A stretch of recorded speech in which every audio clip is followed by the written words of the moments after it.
Hello, everyone. Welcome to the Candidate Forum for the City of Sheboygan, Aldermanic Districts 2 and 8.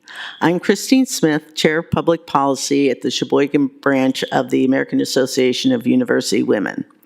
AAUW's mission is to advance equity for women and girls through advocacy, education, and research. We're a nonpartisan organization. We do not endorse candidates, but do take positions on education and women's issues. Now, this is not a debate, so there will not be rebuttals, but it is an opportunity for candidates to inform the public of their opinions and ideas and perspectives related to the city of Sheboygan. This forum is also being taped through WSCS. I will be your moderator, and Kathy Lowen will be the timekeeper. Each candidate will be given 3 minutes to introduce themselves and 3 minutes to respond to each question. And I'll change the order of that each one goes in each time so that everyone has a chance to go first, second, third, fourth. So we'll start with introductions. So remember, you get 3 minutes, and we'll start with John. John Bellinger. Okay. Thank you, Christine. Sure. I appreciate the opportunity. Thank you, AAUW, for doing this. Those in the audience that are here, you obviously have an invested interest. So thank you for showing up, and those that are going to be watching, I appreciate that too. My name is John Bellinger. I'm the alderman for the district, 2nd District of Sheboygan. I've been an alderman from 2012 to 2018, then was reelected in 2024, and I'm currently obviously up for reelection right now in April. So I've got quite a bit of experience. I've seen a lot of changes in the city of Sheboygan. And I'm interested, obviously I've got a passion for the city and want to see the city grow, and the resources, the dollars, tax dollars that are spent, have that done in a responsible manner. So that is one of my key things as well. I'm married 38 years to my wife, Therese. She's originally from Sheboygan. I've lived in the 2nd District in my current home almost 35 years now. I've got 3 children, Matthew, Charlie, and Megan. They are all adult children right now, so we are empty nesters. I'm retired. I was previously a print industry executive and just recently retired, so I do have quite a bit of time to dedicate to this. This is a job that, if you put your heart and soul into it, can take quite a bit of time as well. But I look forward to discussing the issues this evening, answering the questions. And if anybody has anything afterwards, please reach out to me. I'd be happy to, discuss anything in greater detail after. But I appreciate, again, everybody being here and look forward to the discussion. Thank you. All right, thanks. And John's running for District 2, and also running for District 2 is Erin Bremser. Hi, everyone. Thank you, AAUW, for hosting this event tonight, and thank you, Christine. So my name is Erin Bremser, and I'm running for alderperson in District 2. I was born and raised in Wisconsin. I grew up around about 45 minutes from here in Kewaskum. My dad was a union worker at a factory, and my mom was a teacher. I graduated from the University of Wisconsin-Milwaukee with a degree in sociology. After college, I worked in the insurance industry as a commercial underwriter for a few years, and then I also had my own successful fine art business. When my husband Matt and I decided to start a family, we chose Sheboygan because we fell in love with it. The first time we came here to look for a house, we walked out to the lighthouse and we turned around and we looked back at the city and we were like, this is the place that we want to live. We just fell in love with the lake and the lakefront and the old homes and really the people. The place we moved, we ended up between 2 of the most amazing neighbors on each side of us. I was a stay-at-home mom for 7 years, which was the hardest and most rewarding job of my life. And I've been at the Sheboygan County Food Bank for the last 6 years as the administrative and volunteer coordinator there. I've established really strong connections at the food bank with lots of organizations and businesses and nonprofits. And those relationships have really grounded me to Sheboygan. I've also been able to use those leadership skills as the vice president of the Meade Public Library Board of Trustees. I'm also teach Sunday school at my church, and I'm on the Christian Board of Education at First Congregational Church, which is right in my district, right across from Bull Rath Bowl. And I've been a Girl Scout leader for 7 years. Like, who doesn't want to hang out with 10, 11, and 12-year-old girls a couple times a month? I'm running for alderperson because I absolutely love Sheboygan. It is a privilege to live here and a privilege to have my kids growing up here in this wonderful community. And I care deeply about Sheboygan and its people, and I really just want to be a voice for the people in my district and in the community. Thank you. Great, thank you. Running for District 8, we have Brian Kelly. Hi, my name is Brian Kelly. I am running for District 8. So a little bit about me. I have been working in the Sheboygan area for a little over about 13 years. I first started at Kurt Joe in Falls, and then I worked at Northland Plastics, and now I'm at Acuity. I've been at Acuity as a programmer there for about 9 years now. So why am I running? It's really, I care deeply about Sheboygan. I joined a book club a few years ago where we were talking about different ways to make the community stronger, better. So through that, I got to meet some amazing people that have been doing great work here in Sheboygan, and that really inspired me to get more involved. So far, I've joined my neighborhood association, Farnsworth Neighborhood. I've become the president recently. I've been the vice chair of the Sheboygan Transit Commission as a citizen member. I'm also part of a few committees. One is the Sheboygan Transit Safety Action Plan Steering Committee. That one I'm really excited about, where the focus is going to be how can we make the streets safer in Sheboygan. So that's probably my biggest passion, is just street safety.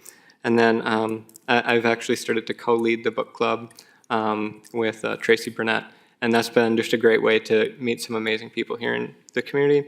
And I'm also a proud member of Sheboygan Active Transportation, where we've been doing things like critical mass bike rides, where we get people together, explore Sheboygan, safe routes to take on a bike, things like that. So yeah, my big reason for running is safe streets, and then responsible spending in the community. I think there's a lot of ways that we've gone through trying to develop housing. So something that I really like is the concept of how can we make more local builders enabled rather than just going to large developers to build large apartments. So that's something that I have quite a few ideas about, but yeah, maybe we can explore those later. So again, my name is Brian Kelly, and I'm running for District 8. Mm-hmm. Also running for District 8 is Peter Jacobs. Hi all, thanks for coming out, and thank you to the AAUW. This is a great thing. My name is Peter Jacobs, and I am 66 years old, and I'm single. I'm a newcomer here to Sheboygan. I'm retired. I had 35 years in the technology industry as a computer software project manager. I have a Bachelor's of Science from University of Wisconsin-Madison in communications, and I also have a Master's in Science in computer science from DePaul University in Chicago. I grew up in a suburb of Chicago, and I moved here from Austin, Texas. I love to sing in choirs. I've done that all my life, and I sing in some church and community choirs here. I'm learning to play the accordion and yodel, but I will spare that tonight. I'm a railroad enthusiast. I'm a member of the Wisconsin Association of Rail Passengers, which is a group that advocates for rail transportation in our state. Physical exercise is important to me. When I can, I leave my car at home, and you probably see me out on my bike or walking. I walked here tonight. I love visiting our library, and reading is one of my favorite things to do. I like working around my house and my yard, and I like to feed the birds. The reason I am running, when you get to be my age, as they say, your role in life kind of changes, and you're expected to start to give back your experiences and give back. And we can all love our state and love our city and want to give back. And one way that I think that I can give back, the main way is to really see that the city is working in the best interests of the citizens.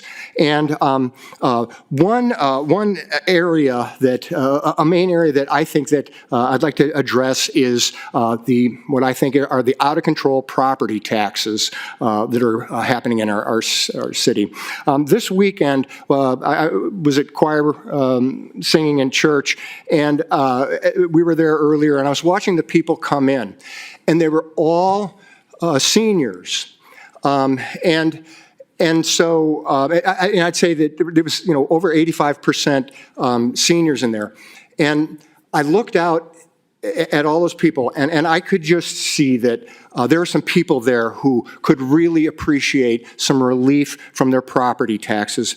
Another issue that I think is important for our District 8 is the condition of our roads. It's not just District 8, it's all over the city, but that's another way I think that I would like to give back to this city.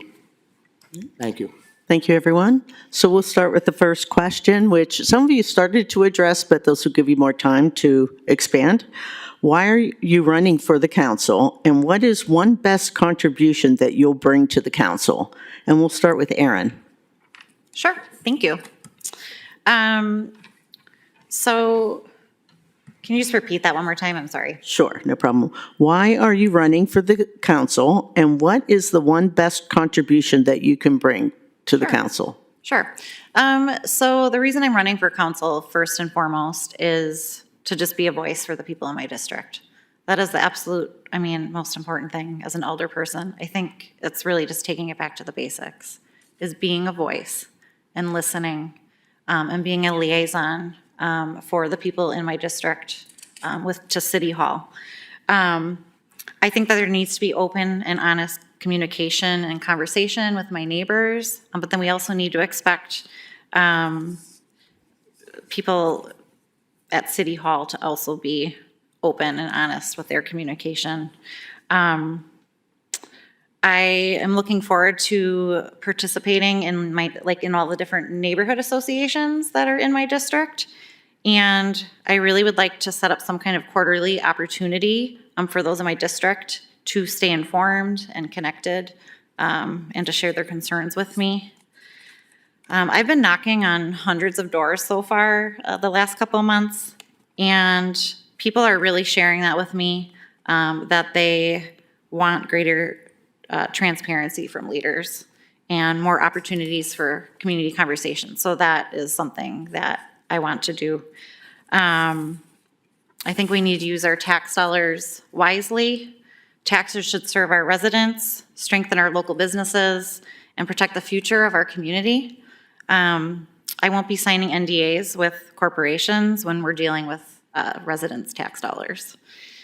I'll support projects that residents believe are both appropriate and sustainable for Sheboygan. I think that that's really important, including protecting and maintaining our environment and our green spaces, so that those areas are an asset for the current residents here and for our future generations. Like, my kids are growing up here, so. I also, even though this doesn't affect my district directly, I'd like to see county and local organizations more effectively support our unhoused population here in the city. It does have an effect on our city resources. I'm just ready to roll up my sleeves and really collaborate with people on council and at City Hall, and develop sustainable solutions and stability for all people in our city. I have a lot of different experiences with my job at the food bank, and I think I can bring a lot to the table. So. Okay. And again, if anyone needs me to repeat a question, I'm happy to do that. So Peter, we'll go with you next. Why are you running for the council, and what's one best contribution that you'll bring to the council? Okay. I think I kind of talked a little bit about that in my introduction of why I'm running, that I want to give back. As Wisconsinites, we can all be proud of our state, and it's easy to be proud. And likewise, it's easy to be proud of this city. And I think the main reason that we love it here is the people. These are people who care. These are people who are concerned, who will help, and who will make you smile. And I think you all know what I'm talking about the people here in this city. So it's natural to want to give back. And as they say, the greatest joy in our lives is when we give. And as I was saying, I think that one way I can give back is to try to do something about our out-of-control property taxes. And I think I know the reason why why our property taxes keep going up each year.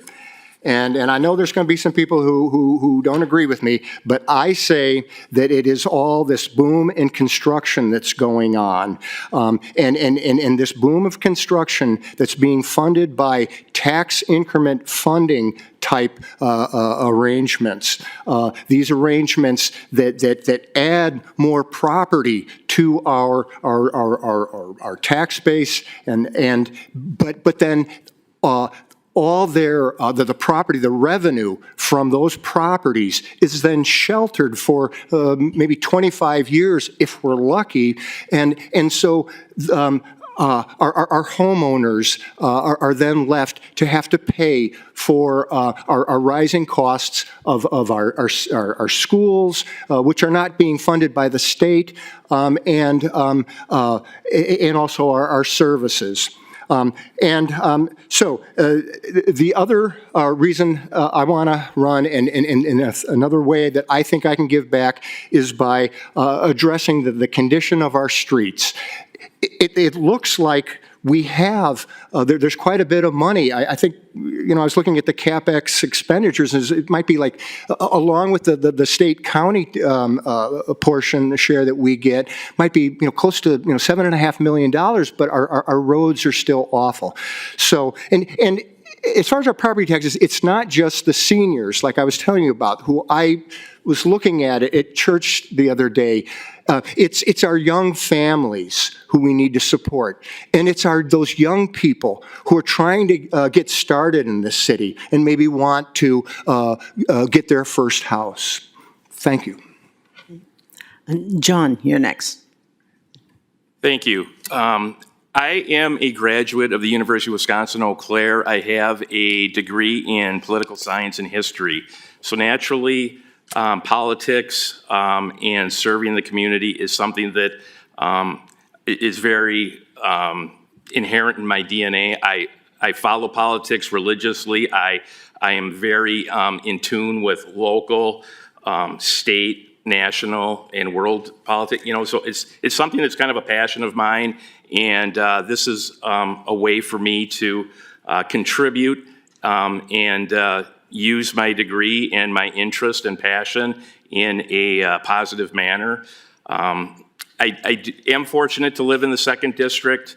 I am very near the lakefront and some of the different resources that we have. One of the big issues that's going to be coming up is the Marina and the waterfront.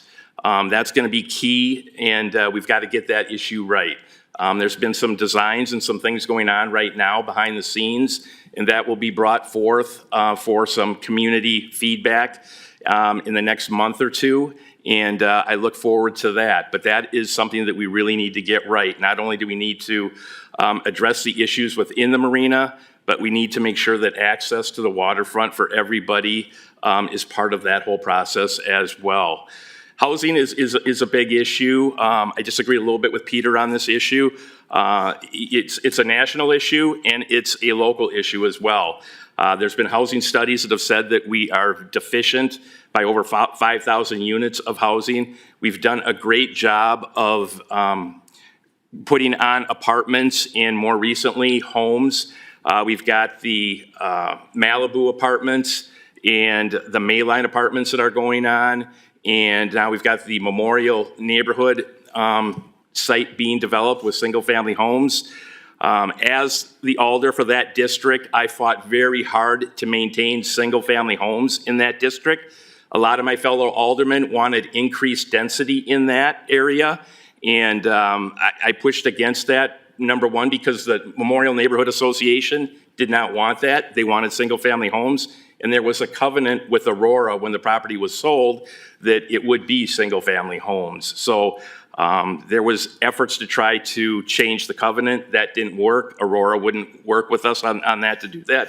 But I'm glad that we're getting high-quality single-family homes that are being started to be developed in that, and the demand seems to be very strong for that. The Malibu apartments, that's part of a TIF district. That was a blighted site for Optenberg had for like 24, 25 years. And because of the TIF district, we were able to get that site developed. If we didn't have that TIF district as a tool that we could use, we wouldn't be able to get that site, developed. Thank you. And Brian. Hi. So I sort of alluded to it in the opening statements, but I am running because I care deeply about this community. I think the thing that would be the most unique about voting for me, or that I would bring to the council, is my outlook on public input.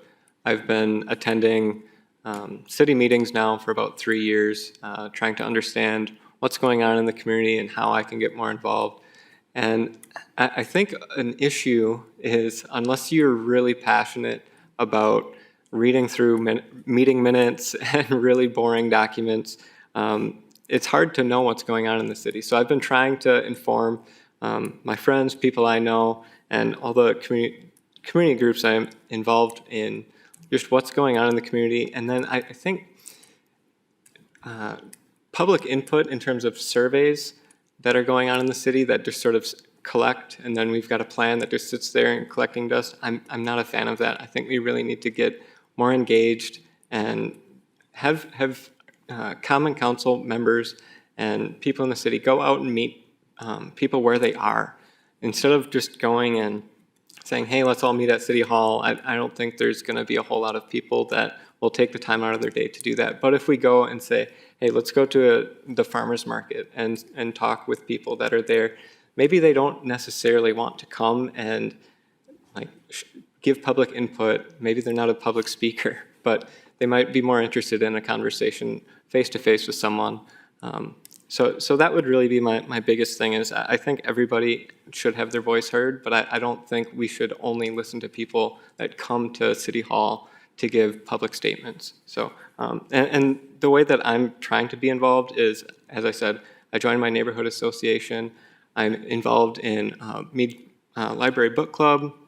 I've joined some city committees, and then I think just social groups, like getting out and just talking to people at restaurants or at social events. I think that's where you get a lot of really good insight into what people think, maybe that won't come out and give a speech. So, thank you. Okay, thank you, everyone. Next question. What are the 3 most important challenges facing the city of Sheboygan? And we'll start with Peter. Okey doke. Okay. Now, the 3 most important challenges facing our city are our out-of-control property taxes, the poor condition of our roads, and we must stop the approval of the zoning ordinance rewrite. In the last 5 years, our assessments on average have gone up 35%. Our tax bills have gone up 85%. My neighbors have told me their experience is similar to mine, where my house is assessed for more than I could sell it for. One neighbor told me that his property tax went up a whopping $1,000. And as I said before, the reason our taxes are going up is because of the boom in new construction. The city subsidizes this new construction with the tax increment funding schemes, which raise the amount of taxable property, but shelter that tax revenue for that property from the city coffers for decades. Homeowners are left to pay for the rising costs of our schools and services. Real estate developers, lawyers, and government officials know the intricacies and flaws of these tax schemes and use them to suck millions of taxpayer dollars, of our taxpayer dollars, into their own pockets. Now,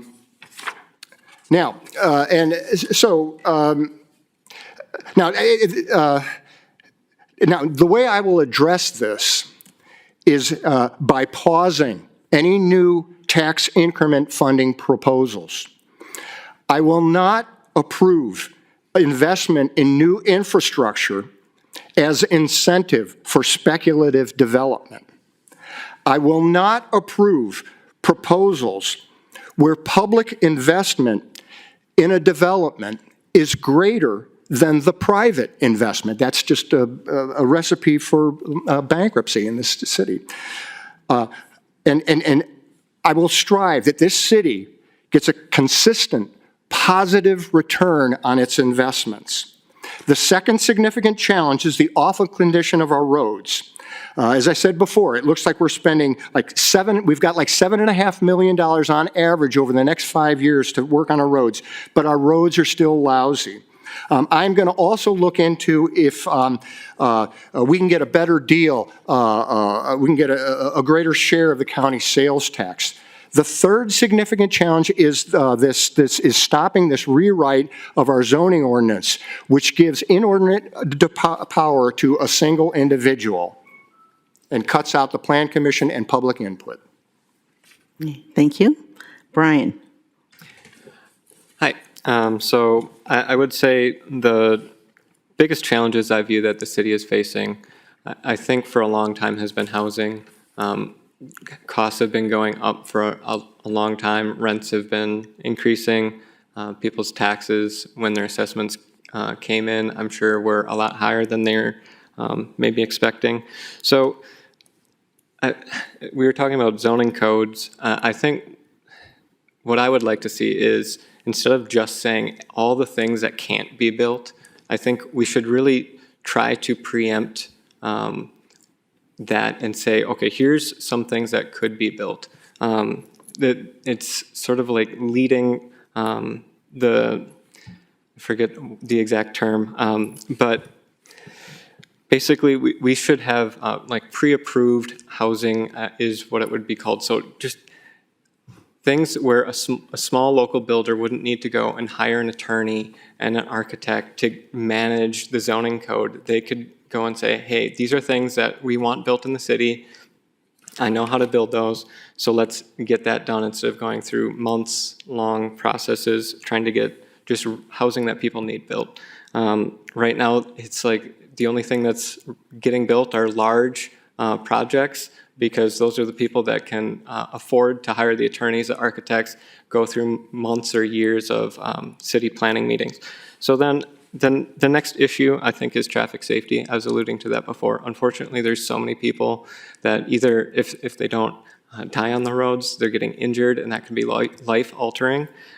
So I think there are a lot of ways that we could address that. One that I really like, I've seen in other communities, is if a bad crash happens, and somebody gets injured, I think we should get together with the city and the neighbors, because they've probably seen that same accident happen more than once. And they know, hey, maybe people are parking so close to the intersection that you can't see when you pull out. So I really would like to just get small changes just implemented right away so that we're saving lives. And then I think another issue that's facing the city is just we're creating so many plans that are long-term, and they kind of sit on the shelf, and everything just takes so long to have happen. I would like to see us do smaller changes, see how things work, and if that plan, if the change we make doesn't work right away, we can change it. Instead of going and making huge investments all at once, we really should focus on just making small changes, see if that works. If it's not working, change it, and respond to public quicker. So, thank you. Erin?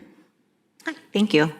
I just want to go back to that last question that you had asked real quickly. I didn't really respond on how I would give back to the community.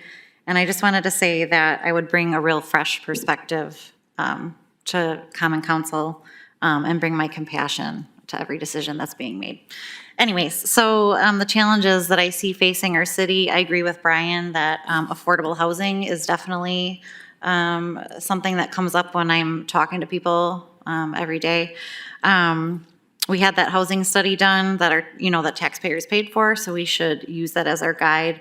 And it did indicate that we need additional homes and apartments in order to keep pace with the city's projected population growth. And as businesses grow here, there's going to be more employees, so we need more housing. And if we want families and single people who want to have families to move here and make roots here, we need to have more starter homes that are affordable and homes that meet the needs of those individuals. In terms of a second challenge, I just have, like, my heart kind of surrounds or is surrounded by, like, the unhoused population. I know that that's not something that is directly in my district, but I just think the county and the city can be facing that challenge a little better and collaborating more on that topic. It really is affecting our city's resources. I'm on the Meade Public Library Board, and it comes up at every meeting, just the effect that it's having on the employees at the library, and like our police and our ambulance. So so many organizations and nonprofits are already doing a fantastic job. But I think we can do more to support places like the Warming Center. And then another challenge, I think, is really everyone on Common Council, we need to just have those honest and open conversations. I hear a lot of negativity from people that they don't, it's just hard to, there's a little bit of a lack of trust, I think, right now. And so we just need to find a way to strengthen that and to gain residents' trust again and know that we are all looking out for your best interests. Thank you. John? Thank you. The three issues that I see, I mentioned some of them in my past statements. Number one, the marina and the waterfront. Secondly, housing. And last, but not insignificant, would be infrastructure within the city. So let me go back to the marina and the waterfront. Again, there's going to be plenty of opportunity for residents to be involved in this process, and I would invite people that are interested in this and value the marina and the waterfront to get involved with this and make your voices heard, because the design concepts that are being brought forward are being taken from citizen input. So there is some real significant positive energy going with that. There's been money budgeted for it. There's grant money that we're going after as well. So I think we get one good crack at it. Last time we did this was 30-some years ago. We've had some significant challenges with ice and breakage as far as the docks and some of the infrastructure there year after year. Hopefully that's going to be addressed, and it's going to be addressed in a manner that will cash flow year after year for the boat side of it. But again, there's the whole waterfront side of it as well. We've got the citizen pedestrian bridge that's going to connect both sides of the river.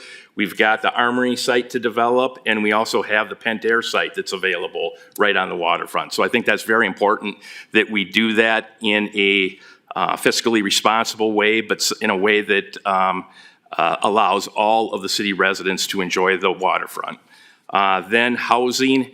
We've got some significant projects that we're looking at. We just approved the Wells Fargo project. That does have a portion that has capped housing rates for townhomes as part of that project, so that does address some of the affordable housing issue. We also have the Gartman Farm that is going to be looked at. It got tabled at the last Finance Committee meeting, but again, that is something that's going to be looked at again, and we'll see if we can't improve the design on that. And that would be 1,500 different housing units, and it's a very significant development. In infrastructure, I agree with Peter. The roads are not in the greatest shape. We've got the South Side Interceptor that's being worked on. That's a significant project that's been decades in the works, and it's got significant federal funding attached to it, so that's going to be good. But again, we have to maintain the assets that we have and have it on a schedule where we can do it in an affordable manner. All right, thank you. Next question. What are the greatest assets of the city of Sheboygan, and how would you build on them? And we'll start with Brian. I think our waterfront is fantastic. It's pretty unique how much beach, how many miles of beach we have here. So I think our Marina is going to be extremely important going forward. I think that is going to be an asset to the city. It already is. We have groups like the Sheboygan Youth Sailing Center and SEAS. They work together teaching people how to sail, younger students how to sail. And then on top of that, I think our next biggest asset is just the people here. I think that there's so many fantastic groups in the city. I know there's Sheboygan County Cycling, the Warming Center. So I think that's really our biggest asset. And then I think I would just like to utilize them more. I think it seems like there's a lot of times that groups have come to the city and been like, we want to do this, we want to improve this, we have funding, here's how we're going to do it. And then for some reason, there's a rule in the city that says, no, you're not allowed to do that. I think we should try to show those groups some grace. And if they are getting funding, they have a group that wants to do something positive in the community, I think we should show them grace and allow them to pursue what they're going for. Yeah. Thank you. Thank you. John. Thank you. I'm going to do a little bit different and then kind of piggyback on what Brian said. But I think the greatest asset that we have in Sheboygan are the people. So we've got all different groups of people. And I believe that Sheboygan is a very welcoming community. And we are doing our best, I believe, as a council and a local government to listen to the people in the community. I do mention, again, the lakefront. That is the obvious answer, is if you're looking for a tangible asset that would be the city's greatest asset. I believe that the DeLand Park area and the waterfront is grossly underused. I mean, I think there could be so much more activity and so much more, things to do down there. One of the things that I did for years, for about 25 years, I was a volunteer for the Gus Macker tournament. That was the first weekend in August every year. That was a fantastic thing for families. It drew people from all around, and it was wonderful. I would like to see more things like that come back and be part of the waterfront. Coho Derby days, all sorts of fishing tournaments, things like that have kind of run their course. But I think there can be more done with the lakefront, and I think it's underutilized. Again, we've got some vacant properties there that are significant properties and could really, if developed right, could really enhance our waterfront and make Sheboygan a terrific destination. Tourism is a huge part of Sheboygan, and the waterfront is a key aspect of that. Charter fishing is fantastic. So I think the things that we can do to enhance the waterfront, make it more attractive for people from all over the city to be able to enjoy the amenities there, I think that would be a fantastic investment. All right, thank you. Peter? Thank you. I think, I agree that our greatest asset is our lakefront. And in fact, it's what sold me when I was visiting Wisconsin. I took a tour around a number of cities, and actually my first stop after visiting friends in Chicago, I landed at DeLand Park, and I hope I'm pronouncing that correctly. I had just gotten off pretty much the hot, dusty highway from Texas, and here is this, it was in June, it was this green space and the lake, and it was this wide open space, and there's all these buildings for public activities. And I was like, this is beautiful. And after I visited the other cities, I was sold on Sheboygan. Now, tourism, as we know, has done well in this city. So I think we need to support that. One thing, this weekend I had to go drive on the south side of Milwaukee, and I was coming up on 94, and I don't know if you've seen this, the billboard there that says "Visit Sheboygan," and it's got the surfer Cowabunga on there. And one thing about that sign, it's kind of obstructed, and you can't quite see it. And so I really think that we have all these millions and millions to spend on various things. We have millions to develop land. We have millions to lose on property taxes on development. And I think we have money to spend on our communications. I think one thing I hear that we do not have an HR manager. And I think that we need to get that person in there. And I think we need to buy billboard space on some really good billboards, those video billboards. And I think that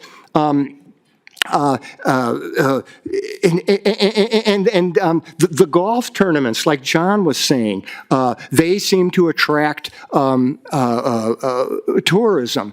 As far as the golf goes, I think that also, if we're going to develop new golf courses, I think we have to balance that with the environmental concerns of the water and contaminating ground with fertilizer.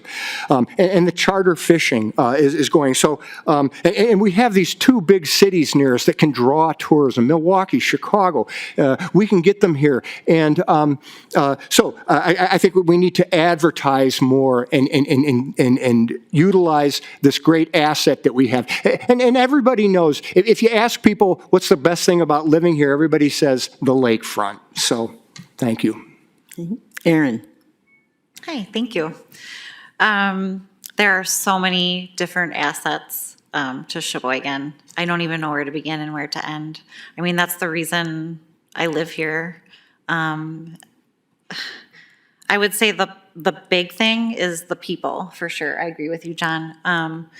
When my kids were young and I would go to the park, I met amazing other parents. And working at the food bank, like I said, I meet amazing people every day at work. I think our schools are also an asset. I just sat in on the school board forum before this, and it really, just listening to the school board members about how dedicated they are to our schools and the teachers and the educators. I just think we have great schools. And obviously our waterfront is amazing. Sheboygan wouldn't be Sheboygan without the waterfront and the beach and the lighthouse. And on any given day in the summer, you can find me at the beach. My friends know that. I think our parks are great, and our green spaces, we really need to protect them and keep them, for our future. I have a huge part in the Holiday Lights Run Walk at Evergreen Park, and it's just really cool how our parks can be a great place for community to gather.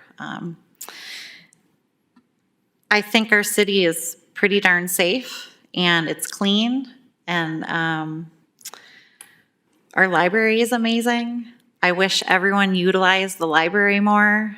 Our Levitt Amp, our arts center, all of the arts in Sheboygan.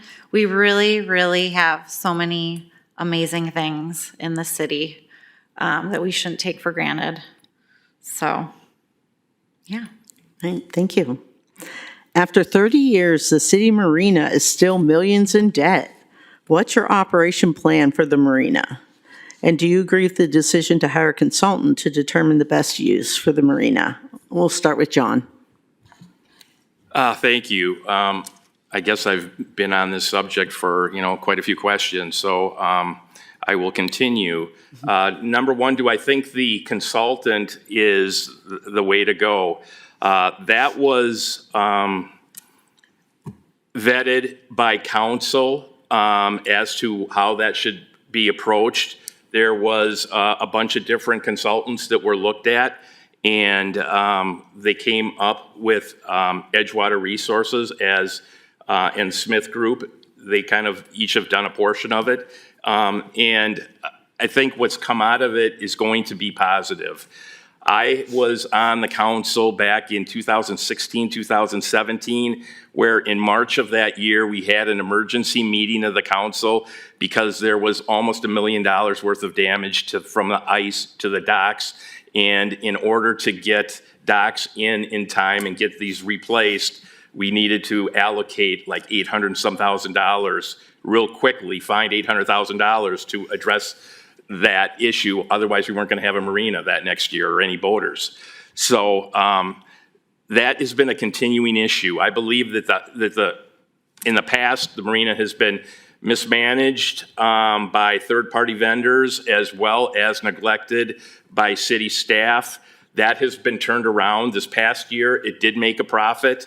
They had record fuel sales, and I think we've turned the corner on that.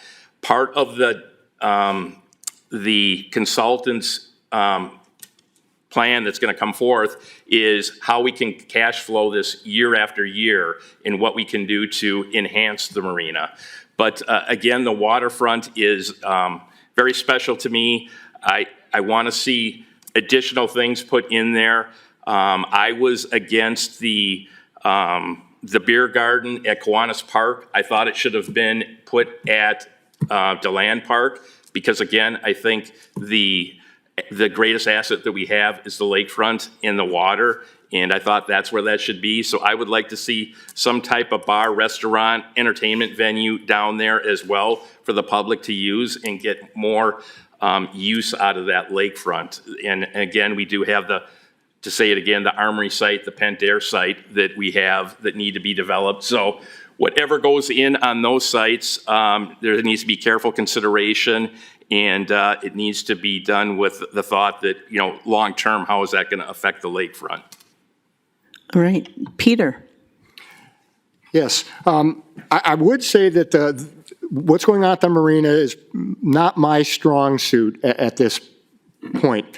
But what I heard go on when there was a request for public input, that they asked for that. And then a couple weeks later, all of a sudden they came out with a plan by some consultants, as if this plan was already in the works. And there's some question as to whether or not they included the public's input. I heard about how the public was asked they could put sticky notes up on a board with their ideas and what they liked. I heard that the majority of those sticky notes, if you looked at them, said, "I don't care about this, fix the roads."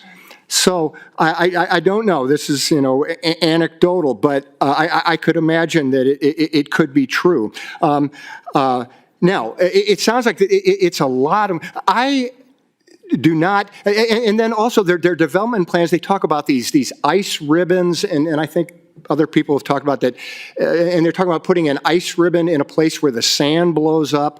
Well, I ain't skating there, so whoever develop these plans has no connection to our community and doesn't know what's going on. I I love the green space there, and it's just so pretty. I am for addressing those slips there. They are in bad condition. They're due for their regular maintenance. Now, other people will talk about how that there aren't a whole lot of locals who have slips there. And so I don't quite understand that, but I do think maybe if we develop that area, maybe that's another way that we improve tourism in this town. We get those sailors in here. They know they've got a reliable place to park their boat. Then, if I am not for putting permanent structures there that for entertainment and all that. We could bring down food trucks and let's put in the infrastructure that those trucks need so they can be successful. But as I say, I am more for leaving it as the green space. And maybe we can save money. It sounds like it's just like millions of dollars in this revamp, and I'm not for that. Erin. Thank you. I'm actually pretty happy with that the Marina is going to get a facelift. I have actually looked at it online when laying in bed at night. I was looking at the plan. Because like I said, I don't think Sheboygan would really be Sheboygan without the Marina and everything that is down on the waterfront. I have always felt a little disconnected from the Marina area with the rest of like where DeLand Park is and where the beach and everything is, as a non-boat owner. So I think in order to get full community support for the Marina, since we are using our tax dollars, it's crucial that we still continue to gather the community's input and ideas. I think that's really, really important with this project, the most important thing. Because I love that the later phases of the project extend into the recreational area of DeLand Park and the beach. So whether we add an ice rink or is like called an ice strip or a music stage or a community building, these phases definitely need to stay in the final plan for the people that live here. So it's really important for the citizens and for tourism. And I know that my family loves going down to that area and hanging out multiple times in the summertime. So yeah, I'm excited for it. And everyone can go online and view that project, and even downstairs when you walked in, you can kind of see the photo. So I encourage everyone to really take a look at it and make sure that you show up next week and give your input on that project, because that's really important. So thanks. Right. I'd just like to make it, next week's canceled, so it's going to be rescheduled. Oh, So, Okay, thanks for letting us know. well, that's Brian. right, it was Yeah. canceled. Could you repeat the start of the Sure, question? absolutely. After 30 years, the city marina is still millions in debt. What's your operation plan for the marina? Do you agree with the decision to hire a consultant to determine the best use for the marina? Yeah, so I think that it's been great that we have gone away from a third party and brought the operations of the marina in-house. The person running it, I think, has been doing a great job. I know he's been looking at what other marinas have been doing around our area and implementing some much needed changes in how it's being run. So I think that's been great that we have like somebody who's committed to running that. So then in terms of consultants, I think we need to use consultants for the right purpose. I think I was very unhappy with how the master plan process went very, very early on. I went to those meetings. It seemed like between the first meeting and the second meeting, there's very little change. So I don't think that much, if any, of the public input was taken into account. And I think even some of Common Council members weren't happy with that process. However, I think that when our city staff doesn't have the capacity to do these things, I think we do need to go to consultants, unfortunately. I am very encouraged by Edgewater. I went to their first kickoff meeting a few months ago. They seem like they really know what they're doing. They presented sort of the conditions and the challenges to the community, and then they had a really good conversation afterwards, showing what other marinas have done and sort of what aspects we like the most about that. And then something that really impressed me about them is that they went and they followed up. So they reached out to people in the community to follow up more in detail about what they would like to see. So I think that Edgewater, I'm very encouraged by what they've done, and I'm looking forward to the next iteration of that plan. So yeah, I think unfortunately consultants are needed, but we should try to build up that muscle ourselves in Sheboygan. All right, thank you, everyone. Next, how can the city generate revenue other than raising property taxes? And we'll start with Aaron. Sure, thank you. Let me just write that down. So can you just repeat that one more time? I'm sorry. Sure. How can the city generate revenue other than increasing property taxes? Oh, gosh.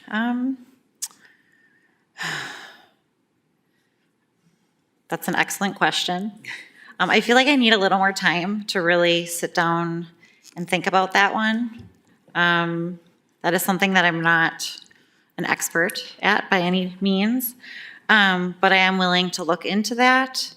And I mean, that's what older people are supposed to do. We're supposed to look into things and dig into the tough questions and collaborate and make decisions based on what the city needs. So, yeah, thank you. Brian.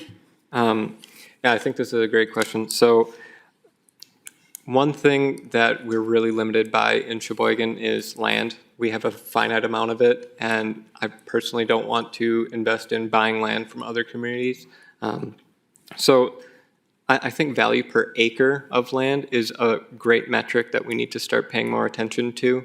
So this is, how much tax revenue are we collecting per acre of land? So like a neighborhood like I live in District 8 actually has more than $1 million per acre of revenue that is generating. And something like a Walmart where it has a lot of parking space that's underutilized, that actually is not making as much money for the city, even though it has like higher land price tag, it's not being utilized as well. So I think that's one piece. Another piece, I've been on the Parking and Transit Committee. I think something great that we've done is there was a group, the Children's Museum, that was looking to expand their property. So we actually sold an underutilized parking lot to them. I think looking at things like that are a little bit unconventional are great ways that we can try to better utilize the land that we have here in Sheboygan and better utilize the land so that we're raising we're not raising taxes, but we're raising the value of the land that we have here in Sheboygan. Okay, John. Thank you. One of the ways that we can do it is through economic development. If you look at the industrial park on the south side, we just approved an Amazon distribution facility. That is going to add close to $50 million to the tax base. So that is, a way that we can do it. There's no incentives from the city. They are paying fair market value for the property, and they're going to develop it, and it's going to be, they're not going to use many resources, either as far as from the city. There's not going to be kids going to school from there, or anything like that. They're not going to, police and fire aren't going to be overburdened there, things like that. So it's a tremendous way to increase revenue is development. And again, I mentioned the parcels like the Armory, Pent Air Site, and then again, we have TIF districts. I know Peter's not in favor of this, and he is correct in that taxes are deferred over a number of years, but once they mature, all that goes onto the tax base, and it significantly increases, the tax base. So it ends up being a win-win. you can argue whether it's good or not. We've only recently done those for housing developments and in blighted areas or land that's been contaminated. And it's a fantastic way to add to the tax base and increase revenue. And especially, the Amazon site is a perfect example. That's not part of a TIF district, and that's just, they're paying full boat for everything there. So that is a terrific example. All right, Peter. I think the way we raise revenue without raising our taxes is go back to tourism. That's worked. And there's so many ways we can do this. And I know people are going to want to come here. First thing we got to do is we got to make sure we've got a communications person in there. And maybe we outfit that department with some real pros. Maybe we get our young people here in this town who have an interest in this. And maybe they can get skills, new skills for their career. And they'd be willing to, somehow provide their skills and develop new ad campaigns that can draw these people from Milwaukee and from Chicago and from Iowa. When I ride my bicycle up and down the pier on the 4th of July, I'm looking at all the license plates. We get folks from Iowa. Now, so, and that communications person is going to start to buy ads for us. We're gonna blanket the or not blanket, but we're gonna buy space on the billboards, and we're gonna get the billboards that attract attention, those flashy video ones, and everybody, and then also on those boards we're gonna have. We're going to have special ways that we promote our local businesses, like a local business of the month, and we promote it up there, and then we support Fountain Park. And what's going on there, and the band shell. There's a whole lot we can do there with the band shell. So, some people are saying, it's going in disuse, but there's a whole lot we could do there. We could book our local choirs in there. They'd like to perform there. We could, the open mics, we could have, music, of course, poetry reading, storytelling, dance. We could have, a place I lived in, it was really popular to have outdoor movies. Boy, the families showed up for those. It's just a great thing. And then we have local businesses can sponsor those people that are up on stage, and we can have commercials during those things where our local people get up there and they tell about their business, and they have a promotion or something like that. And we have prizes for these things. I think we need to improve the shops that are on the pier, make them a little more fun, a little less stuffy. Let's have some more T-shirts, some more souvenir stuff, and surfing shops and things like that. Thank you. All right. Next question. How would you address the issue of affordable housing, including rentals? Do you have specific solutions in mind? And we'll start with John.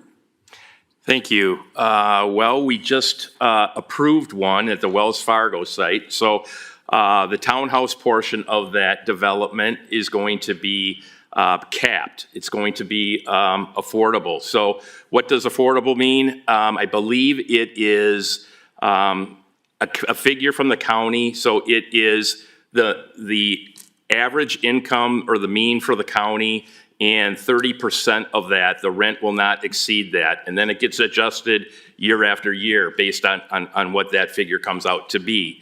So part of that development is affordable housing. We just finished with Partners of Community Development on Erie Avenue, kind of neighbors of Burger King there, that apartment building, that is affordable housing as well. So we need to, continue to do things like that and create those kinds of housing developments.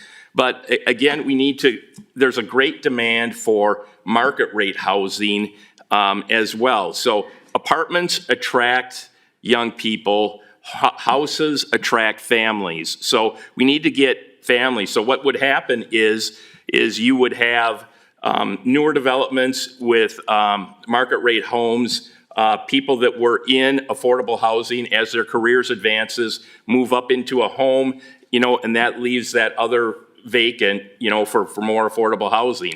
So there is a significant shortfall of housing in the city right now. We need to address it on all levels. And then, things will migrate accordingly and the market will take its course. But we do need to have affordable housing. We can't ignore it, obviously. It is a need. But I think the city is making great strides in doing that. We just annexed a piece of property on the north side from the town of Sheboygan, and there's another Habitat Humanity house that's being built there. So partnering with Habitat Humanity is something that the city has been very good and very active at in the last number of years. So, things like that, that we can continue to do.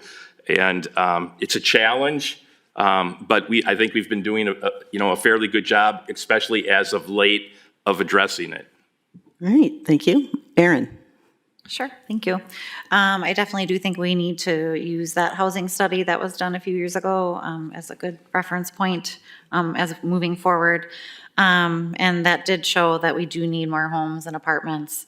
And like John said, if we want families to come here and stay here, and single people to come here and, make roots here, we do need more starter homes that are going to be affordable. I just think we need to demand more affordable housing. I think that Common Council can help with that. And all new housing needs to be financially sustainable and environmentally sustainable because investing in those houses and those housing developments really impacts the quality of life for the residents and the people that are going to be moving here and for the future of our city. So, thanks. Thank you. Peter. Yes. Okay, so here we go again. Here's Peter, who's against construction of new housing, and I don't think we need to construct new housing, new dwellings. I think that there's a whole lot of stock out there that could use some revitalization. And there's probably more stock out there than we know. There's probably some owners out there who aren't necessarily advertising or so that we know that these properties are available. But I say we look at what we already have. And then maybe we develop some programs within the community to develop those properties. And of course, those properties are already there. The infrastructure's there already. They're already generating property taxes, and they're very valuable. Brian talks about the value per acre kind of argument. So now, I was out when I was out knocking on doors. I met one person who she was very concerned about the situation with the unhoused. And she thought that the contract that we passed with Amazon was good because it might provide jobs for the unhoused. And I hope that's true. It's unfortunate that Amazon didn't say that was a priority to them, but then Amazon wouldn't even guarantee the number of jobs that they would have at that facility.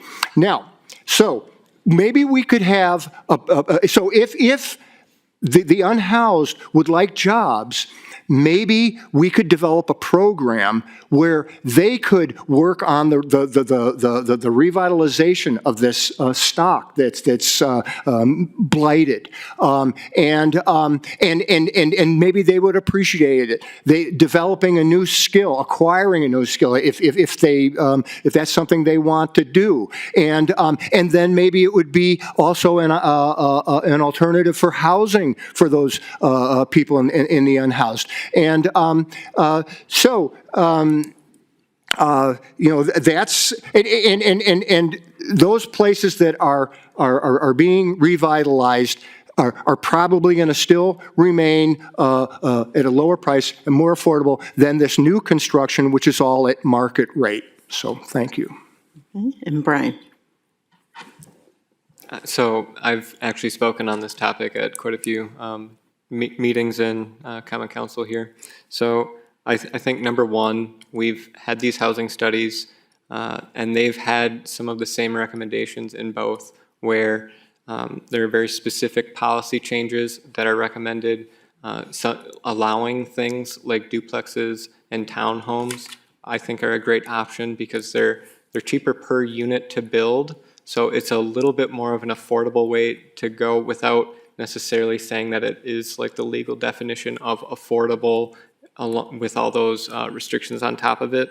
I think our zoning code right now, unfortunately in my district, has existing lots that are not conforming already with the zoning code. I think we need to adjust that so that if somebody does want to build on an empty property and say that the parcel is just too small, we should allow that. I saw there was a zoning board of appeals recently where the Habitat for Humanity wanted to build on a lot in a neighborhood, and they were told no, that wasn't allowed because that lot was too small for what we determined in the zoning code is the minimum lot size. And I think that was an opportunity where it's like, hey, this lot is the same size as other lots that already have houses on them. We should allow housing there. And talked about those pre-approved housing, the pre-approved housing plans. So I think that's a great way to enable local builders to really get off the ground rather than just allowing big apartments from huge developers that have a lot of money coming in for lawyers and these long processes. So I think there's a lot that we should be doing. Another thing that I'm really in support of is accessory dwelling units, otherwise known as like backyard cottages or mother-in-law suites. This is actually something personal to me. My sister and my mother wanted to, they wanted to get a mother-in-law suite house because my mom wanted to help out with childcare because that's also very expensive. Unfortunately, because it's not allowed, they couldn't find anything, and they had to resort to an option that they weren't really as happy with as they wanted. So I think we need to basically empower people to be able to change their house as they need, as they go through life. Maybe they need to downsize, but they don't want to get rid of the family home. I think we need to allow them to maybe have like a second unit that, like I said, that mother-in-law suite. So I think we just need to allow people to change their property as they age to fit their needs. Thank you. Thank you, everyone. Last question. Many residents are concerned about a data center being built in the city of Sheboygan. While no data center is currently planned, do you have concerns about this possibility? And if so, what should be done? And we'll start with Peter. With Peter? Okie doke. I actually got into this race through the people that I met who are against a data center coming to this town. And that's the way I feel. And I have some background in computing, and I kind of understand what's going on and what they're doing. A main reason why I am against data centers. Now, of course, everybody's concerned that our electrical rates are going to go up, and most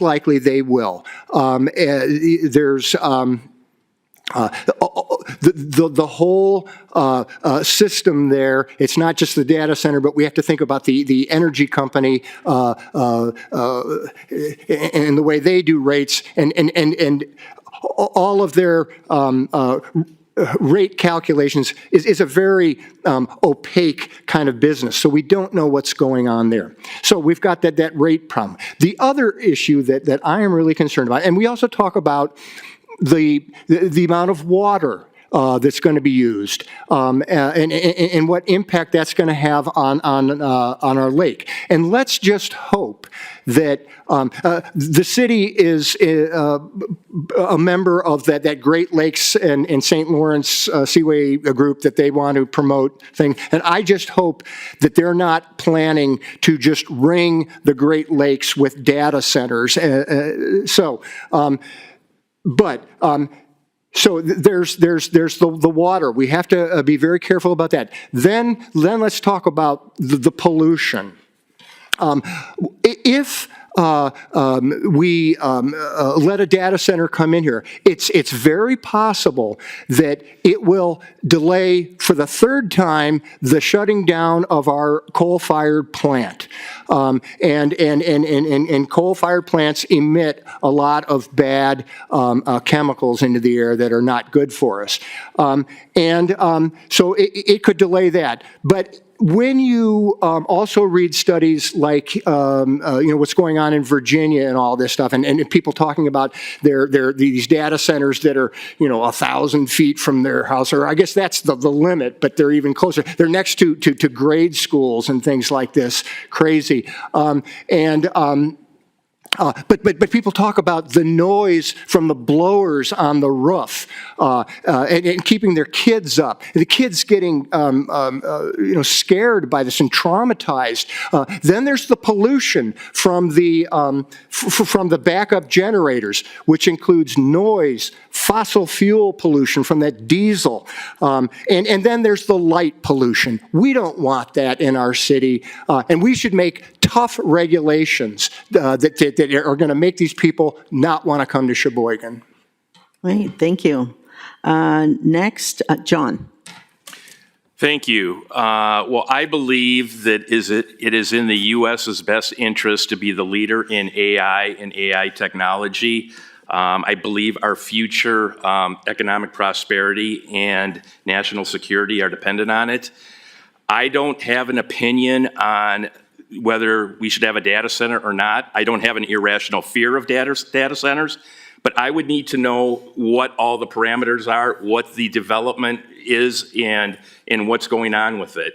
Right now, there are data centers that have closed-loop cooling systems, use not very much water at all. That's not evaporative like they used to be, where they would use significant quantities of water. There's legislation being proposed right now that a data center would have its own energy source on site. So if that were the case, if all the trade unions around were in favor of it, I would look at that. If the school district was in favor of it, I would look at that. If the technical college was in favor of it, I would consider that as well. Plus, there is all the supply chain and the jobs that go along with it. So I would have to know very specifically what is being proposed and how it would fit, where it would be. Would it be set back far enough and not be right next to a neighborhood or a school, like Peter said? Would it actually, have significant noise, or would it be fairly quiet, and would they have buffers and take all that into account? Would the whatever developer, whoever it was, be, a very good steward with the community? I know the one that's going in Beaver Dam that Meta's putting in, they're donating 174 acres right next door to it to Ducks Unlimited. It is going to be close to the marsh that's over there, and they are taking into design, the flight patterns of migratory geese. They're doing all sorts of stuff to look at things like that. So I don't think it is, necessarily when the word data center comes out, I don't think that that's a negative connotation. I just think that we need way more information before one could make a educated opinion or vote on whether it would be a fit for our community. And I don't have an irrational fear for it, but I would need a lot more information before I would support it. All right, thank you. Brian? Yes, I am concerned about data centers for a lot of the reasons that were already mentioned. My biggest concern is I just don't want our residents here to be negatively impacted by a data center. That means, if their electricity prices are going up, if the water quality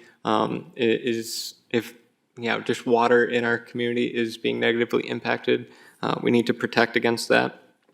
In terms of what do we do about it? I think the biggest thing is we need to define what it is, because there are so many different types of data centers. There's a data center that might be in an office building that already exists, like Kohler or Acuity or any Johnsonville, any of the buildings, the manufacturers that we have, they probably already have some form of a data center, but it's not one of those high consumption data centers.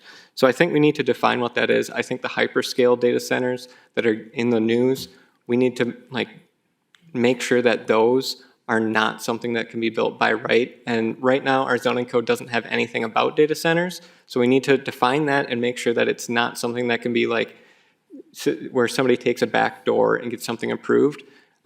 So we need to clearly define it, make sure that it's not something that can be done by right. That way there's community input in it. I think we need to make sure that we do not sign NDAs in order to hide behind those.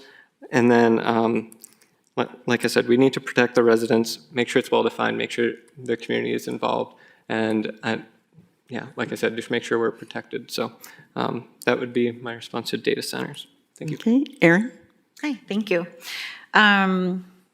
I just think there's so much more information to learn on data centers. There's really a lot of unknowns. I mean, you read the news about communities, even in Wisconsin, that have these popping up, and it's kind of scary to me for our environment, especially. So I am currently against the large-scale data centers, I will say that.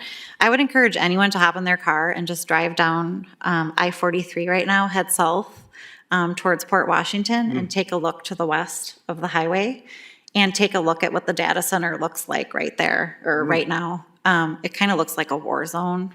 I don't want that in Sheboygan. I don't want that in my neighbor's backyard. And like Peter said, there's large concerns about water. We need to protect Lake Michigan at all costs, and our water, and concerns about pollution and noise and dust when they're being built. So any decision like this should not be taken and made lightly. I think we need to, I feel like this situation is not going away anytime soon. So when this comes up, we really need to do the research and really careful consideration, and also community input, because that's most important. Thank you. Thank you.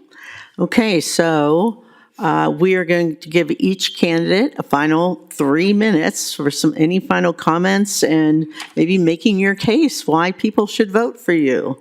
So we'll start with Brian. Hi, again, my name is Brian Kelly. I'm running to make Sheboygan stronger. It's something I care about deeply. I've been getting involved in so many different groups around Sheboygan. So yeah, like I said earlier, my biggest point is traffic safety. I think we need to make sure our streets are safer. We need to get the public more involved, and that doesn't mean forcing them to come up here and speak publicly. I know most people don't enjoy doing that. We need to really observe where people are struggling and improve right away, instead of going and making a huge plan that ends up sitting on a shelf somewhere. So yeah, I would say I would really appreciate your vote in the April election. Thank you. All right, thank you. Erin? Thank you. So I just want to say thanks so much for allowing me to share my vision with all of you for Sheboygan. I've really loved talking to people door to door and in small groups, but doing this kind of thing is not really my jam, so thanks for bearing with me. My heart is really, really into this. I have a lot to learn, but I'm really interested in learning about our city government. Like I said, my heart is really, really into this. I would come into this position with a fresh perspective on city council, with fresh ideas and always a willingness to learn. I'm open-minded and I'm a pretty positive person. When I decided to run for alderperson, I decided to make this about the people in my district and about the community. This is not about me, it's about all of you and the people that live here. Together as a community, I really feel like we can address what isn't working, we can strengthen what is working, and continue moving our city forward. So I am ready to take on this challenge, to listen, to learn, and to serve the residents of District 2 and Sheboygan. So thank you. I would love your vote. Thank you. Peter? Yes, and thank you also to the AAUW, and thank you for making this reasonably painless. You know, you guys do a great job, and I've watched you on the other videos, and you're so good. So I appreciate it. That made me feel so much better. So what I say to my voters in District 8, if you're tired of seeing your property taxes go up, if you're tired of replacing the shocks on your car because the roads are so bad, if you're tired of not getting a response from a request to your alderperson, and if you want an alderperson who will fight for the real issues that affect our district, then I ask for your vote. My name is Peter Jacobs, and I appear first on the ballot for District 8. Thank you. Thank you. And John? Thank you. Thank you for moderating this. This has been a very nice conversation. For those that showed up, thank you for that as well, and your interest in the city. That's greatly appreciated. And those that are watching, I share the same sentiments. So I decided to run for alderman because I care deeply about the future of our neighborhoods in the 2nd District and across Sheboygan. Wards 3 and 4 sit right next to some of our city's greatest assets, our lakefront and our marina, in the neighborhoods that make this community such a great place to live. But with those opportunities come important decisions. We need to continue to improve our lakefront and marina in a way that benefits the entire community, not just today, but for the long term. Done right, these investments can strengthen tourism, support local businesses, and create opportunities that help the whole city. At the same time, we know housing has become a real challenge. We need thoughtful development that adds housing options while protecting the character of our neighborhoods. Just as important, we must stay focused on the basics, maintaining streets, water systems, and infrastructures that residents use every day. My approach is simple. Listen to the residents, ask tough questions, and make decisions that are responsible with taxpayers' dollars while planning for Sheboygan's future. The city has incredible momentum, but it is important growth that works for the people who already live here. If elected, I will work hard to represent the voices of the 2nd District and help ensure that our lakefront, our neighborhoods, and our infrastructure remain strong for generations to come. I would be honored to earn your vote. Thank you. All right. Thank you again to all the alder candidates for participating in this opportunity to let citizens learn about you and your thoughts on issues affecting the city of Sheboygan. Thank you to Kathy Lowen for being the timekeeper, and a big thank you to Scott Mealiff, Director of WSCS, for taping this forum and making it available throughout the WSCS schedule until the election in April. It will also be available on demand on WSCS Spectrum Channel 990. And I'd like to thank everyone for coming out to both of the forums. So I think we're done here. Thank you.